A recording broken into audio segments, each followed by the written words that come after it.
just can't ignore the latest unemployment numbers showing a tough job market, and it's not getting any easier, at least not yet. We wanted to help you today if you're looking for work. Today's Take Charge Consumer Protection segment looks on how to make yourself stand out in a very crowded pool of applicants. And joining us now is career coach Dr. Michael Woodward. He's the author of The U Plan, a 5-step guide to taking charge of your career in the new economy. Oh, I like that taking charge tie-in. Thank you so much. Dr. Woodward, you do this every day. You do it out in the field. You help a lot of people get work. You know this is a really tough time. How do you prepare for an interview?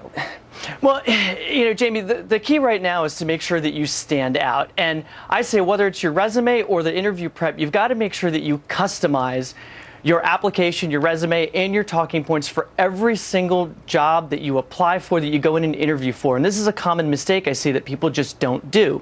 So you've got to get ready, do your homework, and always customize. Now, okay. So let's go through these, because the first tip that you have, and we have some from you, is prepare, prepare, prepare. But you always get that unexpected question. How do you prepare for that? Well, do your research and do your homework. So if you want to be comfortable in an interview, I always tell people the best way to be comfortable is a lot of preparation and know the culture, know what the organization's about, know any stuff about them that's in the media or any press releases. Just have a wide swath of information at your disposal so that anything that comes out of left field that you'll be ready for, but also make sure that you're prepared and you know your story and you know how you fit in. Also, you say speak their language, but there are so many people right now who are underemployed, who are taking jobs that are beneath their skills or outside of their skill set. So should you just admit, you know what, this is a new field, but I want to do this job, or should you sort of, if it's unfamiliar, fake it?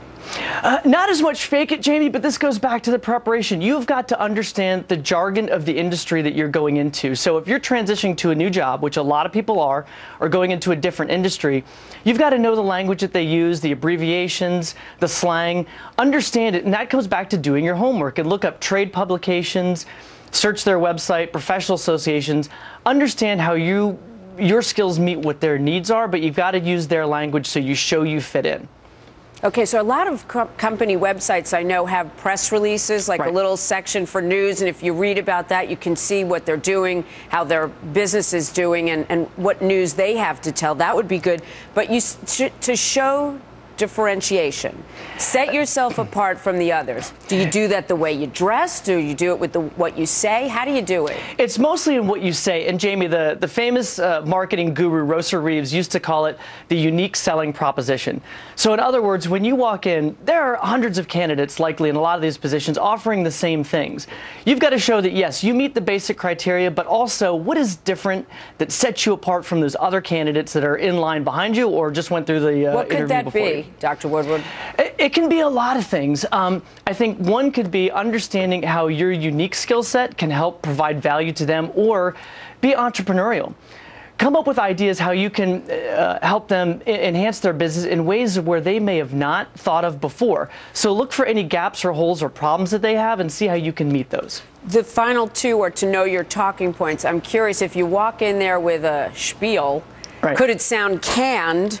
You want to appear genuine and have integrity, and you also say, feel their pain. Yeah. What does that mean? Well, and Jamie, you know, because you interview people all the time, especially politicians, that the good ones have a good set of talking points, but they know how to be flexible with them. So when I say talking points, I don't want you to be canned, but have at least a basic set of 3 to 5 things, examples from your past experiences that you know apply to that job and how you can help them do a better job or enhance their organization. So know those and know them cold, but be willing to kind of pull those out of the air and use those to answer questions, especially when you get one of those off-the-wall questions. Okay, and let me just ask you lastly, feel the pain it would come into studying the business. Of course. What's the one mistake the people you counsel make? Well, you know what? It is the feeling the pain, and that's really the empathy factor. It's understanding what you can do for them. Every boss wants to hire someone that'll make their life easier, not tougher.